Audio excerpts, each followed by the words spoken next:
मैं सच बोलूंगा तो मेरी जबान काट दी जाएगी। आप सच दिखाएंगे तो आपके कैमरे और माइक छीन लिए जाएंगे। कुछ लोगों को खुश करने के लिए अब्दुल्ला का नट बोल्ट टाइट करते हैं, उसमें सब टाइट हो जाते हैं। हम बस टाइट कर सकते हैं, आप गवर्नमेंट में हैं। भाई मुझे मालूम ही नहीं है ये क्या है, ये क्या है। कह रहे हैं आप ही का मामला है ये तो। हाँ हमारा ही मामला है।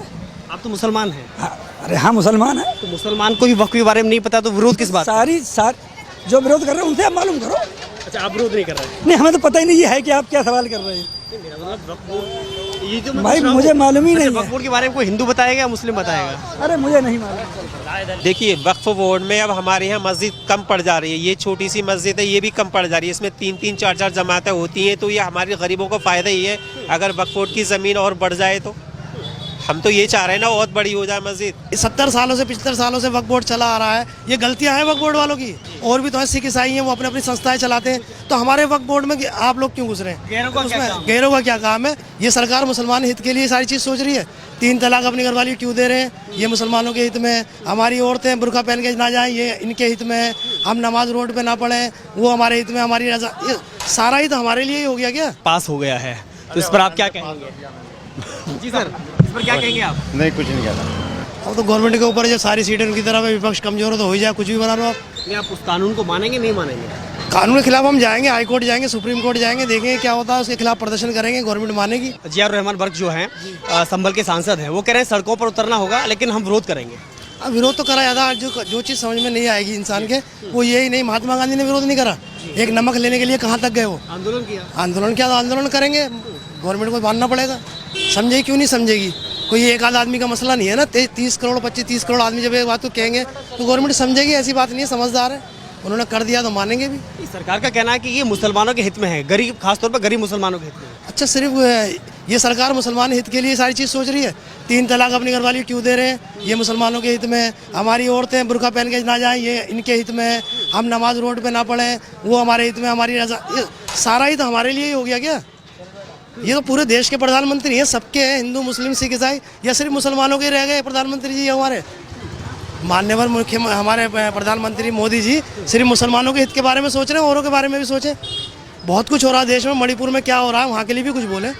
हमारा ये कानून वक्फ बोर्ड आज नहीं, 1 साल बाद, 10 साल बाद भी हो सकता है। जो अर्जेंट है, मणिपुर में कितना बड़ा 1-1.5 साल हो गया समथिंग, उसके बारे में सोचो। वो भी तो हमारे देश के लोग हैं। बिल्कुल, उनके बारे में राष्ट्रपति शासन की पेशकश की है उन्होंने, गृह मंत्री। यार इतना टाइम हो गया राष्ट्रपति शासन लागू करे, वहाँ तो भी शांति हो जानी चाहिए। झगड़ा हो सकता है, कहीं भी हो सकता है। कोई मुख्यमंत्री, कोई प्रधानमंत्री किसी गेट पे नहीं खड़ा हुआ, मैं आपका सर फोड़ दूँ, तुम मेरा फोड़ दो, कोई नहीं रोक सकता। हाँ, हो गया झगड़ा ना, हाथ नहीं रोक सकते। झगड़ा होने के बाद उसे रोकना गवर्नमेंट का काम है, प्रशासन का काम, प्रशासन का काम है।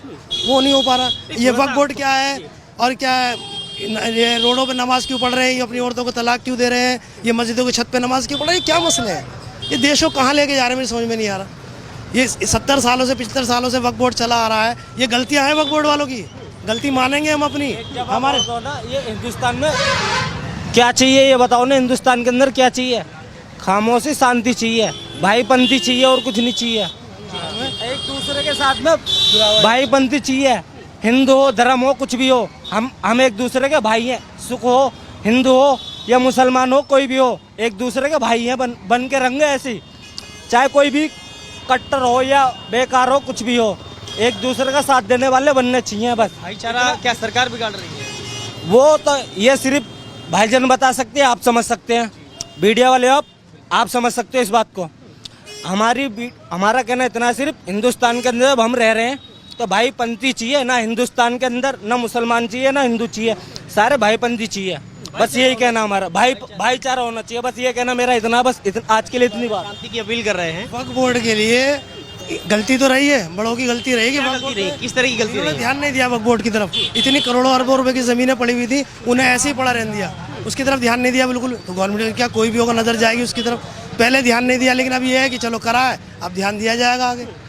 और सच ये क्या है, आप सवाल ये हमसे पूछ रहे हैं, सवाल आपको गवर्नमेंट से पूछना चाहिए कि आप ऐसा क्यों कर रहे हैं। सच की ताकत तो आपके अंदर भी नहीं रही है, सच बोलने की ताकत मेरे अंदर भी नहीं है। एक बात आपने कही कि वास्तव में जो ज़मीनों का इस्तेमाल होना चाहिए था, सदुपयोग होना चाहिए था, खासतौर पर गरीब मुसलमानों के लिए, वो नहीं हुआ। आप मानते हैं उसकी वजह क्या रही? क्योंकि ये बात सही है, जो अगर फैक्ट की बात करें कि आज देश में तीसरे नंबर की अगर किसी के पास ज़मीन है तो वक्फ बोर्ड के पास। वक्फ बोर्ड के पास में वो मैं वही तो कहना चाह रहा हूँ कि उस चीज़ का जवाब उन्होंने, बड़ों ने गलती करी है, उस पर ध्यान नहीं दिया, आराम से घरों में लेटे रहे।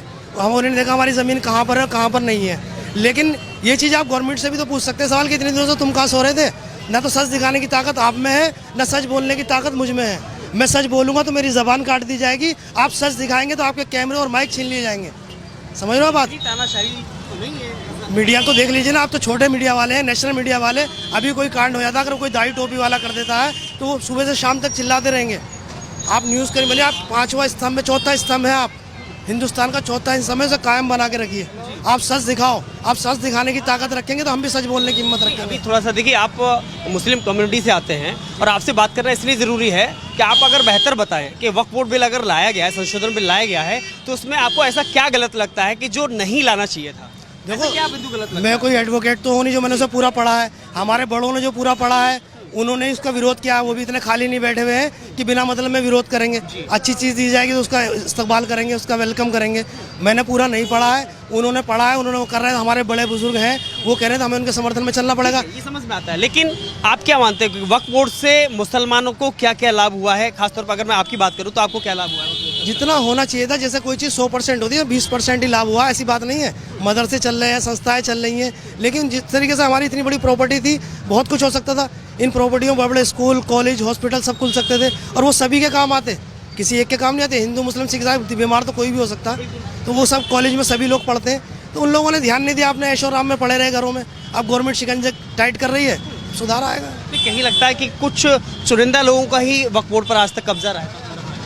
ऐसा ही रहा है और अब तो बिल्कुल ही हो जाएगा पक्का। अब एक बात बताओ, ये तो चलो हमारा एक वक्फ का सिलसिला हमारे देश में हम वक्फ मुस्लिम ही करता है, और भी तो है सिख ईसाई हैं, वो अपनी अपनी संस्थाएं चलाते हैं, उसमें सिर्फ सरदारी जी होते हैं सिखों में। आप कोई मुझको नहीं लेंगे। वो जैन लोग हैं, बहुत बड़ी संस्था चलाते हैं, उसमें आप और हम नहीं हो सकते। तो हमारे वक्फ बोर्ड में आप लोग क्यों घुस रहे हैं? गैरों का क्या काम है? आप हम बस टाइट कर सकते हैं, आप गवर्नमेंट में हैं। आपने हमारी गोश्त की दुकान में शीशे लगवा दिए, फ्रिज लगवा दिए, गीजर लगवा दिए, आप टाइट कर सकते हैं। लेकिन आप चाहो कि मीट की दुकान आप खोल के बैठो तो आपको शोभा नहीं देगा। आप वक्फ बोर्ड में ना घुसिए, वक्फ बोर्ड के कानूनों को टाइट कीजिए कि आप क्या कर रहे हैं। आपको अभी तो वक्फ बोर्ड वालों को मुझसे आप पूछ रहे हैं कि वक्फ बोर्ड के जो चेयरमैन है उनसे जाके पूछोगे कितनी प्रॉपर्टी है, वही नहीं बता सकेंगे आपको क्या है। असदुद्दीन ओवैसी रात संसद में बोल रहे थे तो उनका साफ कहना था कि हम किसी भी कीमत पर, खासतौर पर मुसलमान इसको स्वीकार नहीं करेगा। स्वीकार करने वाली बात है। देखो, अगर ये तो एक बहुत बड़ी चीज़ है, आदमी के 10 रुपये भी गिर जाए उसे पूरे दिन ढूंढता फिरता, ये तो बहुत बड़ा मामला है। इतनी आसानी से कैसे हो जाएगा? उसी संसद में खड़े होकर के अमित शाह कहते हैं, गृह मंत्री, कि ये देश का कानून है, संसद ने बनाया है, सभी को मानना पड़ेगा। भाई साहब, अब देखो गृह मंत्री है भाई, मजाक बात थोड़ी है। कह रहे हैं तो वो पूरा अपना प्रेशर भी डालेंगे। और इन्होंने हकीकत तो ये बीजेपी वालों ने राजनीति करना सिखा दिया कि किस तरीके से राजनीति करी जाती है, किस तरीके से अपनी बात मनवाई जाती है। 70 साल कांग्रेस ने लेके भी तो ये करा जो वक्फ बोर्ड वालों ने करा। आराम से पड़े हुए थे कि हमारा कुछ थोड़ी होगा। उन्होंने ये नहीं सोचा 200 साल अंग्रेज चले गए राज करके, 800 साल मुगल चले गए, तो 70 साल हमारी हुकूमत के हम भी चले जाएंगे। अब यही बीजेपी सोच रही है, लेकिन ये टाइट चल रही है। बीजेपी यही सोच रही है हम कभी नहीं जाएंगे, लेकिन हमेशा राज इस दुनिया पे किसी का ना रहा है ना रहेगा।